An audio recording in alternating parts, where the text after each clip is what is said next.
from the Energy Boutique with your energy forecast for Wednesday, April 26th. So we have the moon in Cancer all day, but we will see the moon go void, of course, at 7:42 p.m. Eastern Standard Time. And of course, we will be shifting into Leo energy very early in the morning on the 27th. So I know many of us will be very happy for the moon to move out of its place of power in Cancer, only because we are definitely more emotional, more sentimental, more nostalgic, more attached to the past than we would essentially prefer. We have a lot going on in our inner realms. We're definitely more introverted than we would particularly care to be at this time. And because our inner realms are very loud, we are definitely looking for a break. So there are 9 different aspects here today, and 8 of them involve the moon. The moon in Cancer will square off, get into the boxing ring with Chiron, the wounded healer, which is not going to feel good. It is not supposed to. It is supposed to illuminate for us where it is that we are maybe being a little bit more passive aggressive with some communications, with implementing some boundaries. It is highlighting for us where it is that we're having a problem letting go of some blockages that we have definitely identified are holding us back from moving forward. And a lot of these blockages are very deeply rooted in old conditioning, old programming. Keep in mind, we're in eclipse season, which is basically showing us where it is that things are rapidly changing, and we're in retrograde season, which is a reflection back, especially in the mental plane, old conversations, old dialogues, old situations and experiences that have created a negative narrative, a looping effect that essentially is keeping us very stuck in the here and now. Although Chiron is the wounded healer, we have to feel what it is that we have to heal. And many of us go to great lengths in order to distract and avoid those particular feelings. So we are going to feel very uncomfortable, feel very insecure, maybe even get a little bit passive aggressive, defensive in conversation. Again, conversation is not at its most stable point with Mercury being retrograde. But this definitely has a huge impact on showing us where inside of ourselves, in our emotions and in our headspace, that we are holding on too greatly to what once was and not freeing up our hands enough, our headspace, our emotions enough to accept what is. Now, the moon is going to make an awkward interaction with Venus. Venus, of course, the goddess of love, beauty, pleasure, money. Venus is in Gemini energy, so we're definitely divided. We are kind of looking at different options, different choice points, different decisions, if you will. We're trying to figure out what option is going to create a state of happiness and pleasure and joy and safety and security and stability in our lives over some of the current circumstances that we're dealing with. But this is going to illuminate for us where we have to get back to the basic needs of what it is that we actually need in our lives, especially emotionally speaking. When it comes to some of the relationships that we're choosing to pour into right now, we are recognizing where it is that we've had a lack of boundaries, where it is that boundaries are needed, where a new foundation and routine is needed in order for us to feel safe and secure within ourselves, let alone within our relationship dynamic. The moon in Cancer will make a positive interaction with the sun. The sun, of course, is in Taurus energy, shining a bright light on our physical realms, our physical bodies, on what it is that we need to build, create, bring to life in order to stabilize our lives, to bring in a certain amount of joy, certain amount of creativity. This is a birthing season, although it really wouldn't feel that way because of the eclipse and retrograde energies that we're currently under. But nonetheless, the moon in Cancer, always very representative of the past, our old attachments, what once was, is kind of being, let's say, blurred out by the sun, shining a bright light on what we have to do in the here and now to plan, to strategize, to prepare for the new elements that we actually want to bring to life. The moon will sextile, which is a beautiful energy, with Uranus. Now, Uranus is here to bring us a little bit of an electricity shock, a jolt, an aha moment, a revelation, an epiphany on where it is that we have to let things go.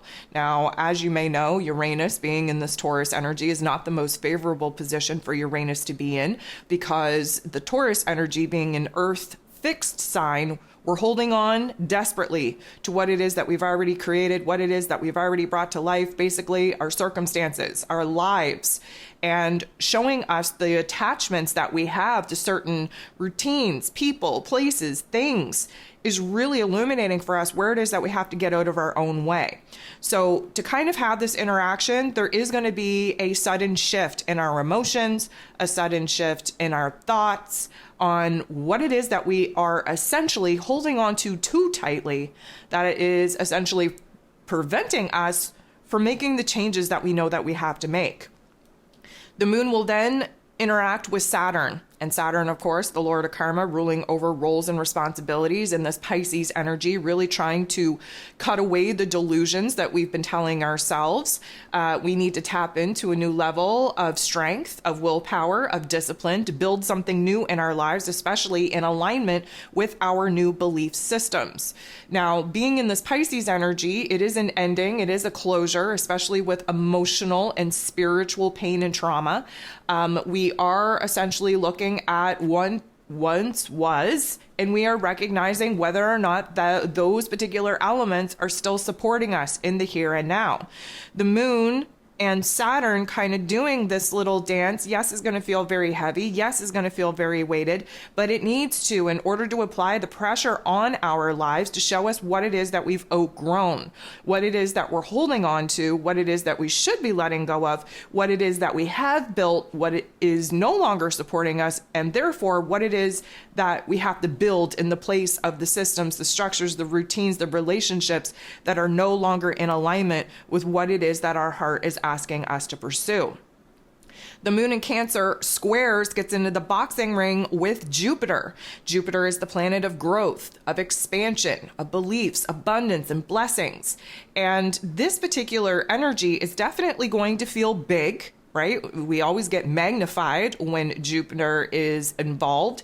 He is really expanding our current emotions, our current mind space, and our current circumstances.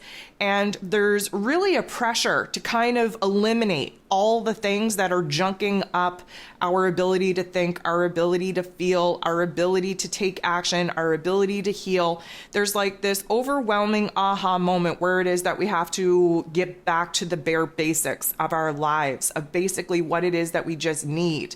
There is a full detox that needs to take place in our lives where our thoughts, our emotions are concerned, where our physical bodies are concerned. There's definitely going to be illumination of where it is that there is an inner conflict, maybe conflicts with other people. There is this back and forth, ebb and flow of really wanting connection, wanting intimacy, but also wanting independence and freedom. So there's this back and forth of realizing what it is that we actually have to nurture and bring back to a state of wholeness, of safety, of security, of stability. But we realize that through the extreme thoughts, the extreme feelings, and the intense inner conflict or outer conflict that may be on our plate right now. The moon will make a positive interaction with Mercury, ruler of the mental plane. So this is essentially our heart and our head trying to get on the same page. It is a positive aspect, so there is some overlap. There are a lot of alignments taking place. Mercury, of course, retrograde in this Taurus energy, has us very focused on our physical bodies, our physical realms, what it is that we need to build and create or rearrange, rework, restructure, reorganize in our lives in order to provide us with a little bit of a stronger foundation to take care of ourselves, stronger foundation to take care of other people, to take care of business, to take care of what needs to be built in the place of the things that are being removed and subtracted in our lives. There is an aha moment where there is an alignment of realizing what needs to stay, what needs to go, what needs to die, what needs to grow.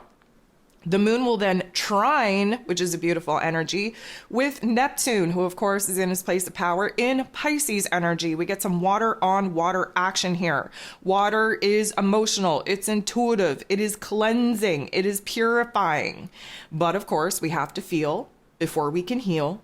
And we also have to take a moment to align with our intuition, with our higher selves.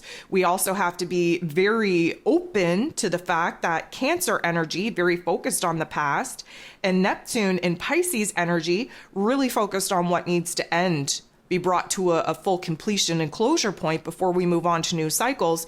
There is this gentle release, if you will, of emotion, of memories, of intention, of ideas that we already are identifying are no longer serving us, no longer supporting us, no longer encouraging us, no longer pushing us on the path or in the direction that we now have a desire to no longer pursue. So there is this like revelation where it is that the vision, the dream that we once had is no longer applicable, no longer wanting to come to life, no longer wanting to be manifested. And that is going to be a common theme as we kind of go through the purging process of emotions that will definitely peak under the full moon lunar eclipse in Scorpio energy. We are smack dab in the middle of the eclipse season right now. So there's a lot of emotional and mental processing coming up. And we are more apt to be able to let go of some of the things that are making us feel very uncomfortable, especially when looking back at how excited or passionate we were about certain elements. And in comparison to where it is that we're at now, we hold no positive energy for these particular concepts, ideas, projects, or goals. So we are kind of switching things up. We're processing at a very high accelerated rate in our inner realms, and therefore our direction, our trajectory is absolutely changing as well. The last thing that we have on the go is Venus interacting with Uranus in such a way that provides us with a little bit of clarity, but the clarity comes through discomfort. It comes through a realization of where it is that we're really not feeling so hot, feeling so good about some of the things that we have already brought to life, some of the plans that we thought we were going to pursue. This really comes down to being in alignment with what it is that your heart is asking you to pursue. And of course, Venus being in Gemini energy, very divided on the fence about a lot, really debating the pros and cons about switching things up, experimenting, really kind of inviting new elements into our lives. And then you have this Uranian energy that usually leads us to a breakthrough. But of course, we need to have a mini breakdown before a breakthrough can happen. And this Uranian energy kind of jolts us to see where it is that we need to make some major changes, especially in our physical realms where routines and relationships are concerned, because essentially we are identifying different needs within ourselves, and what it is that we have been doing isn't fulfilling those particular needs. And so we are realizing from an observer type of mentality what it is that we're lacking in life, and therefore conjuring up a new vision, a new dream on what it is that we could bring to life and create to fill that particular void.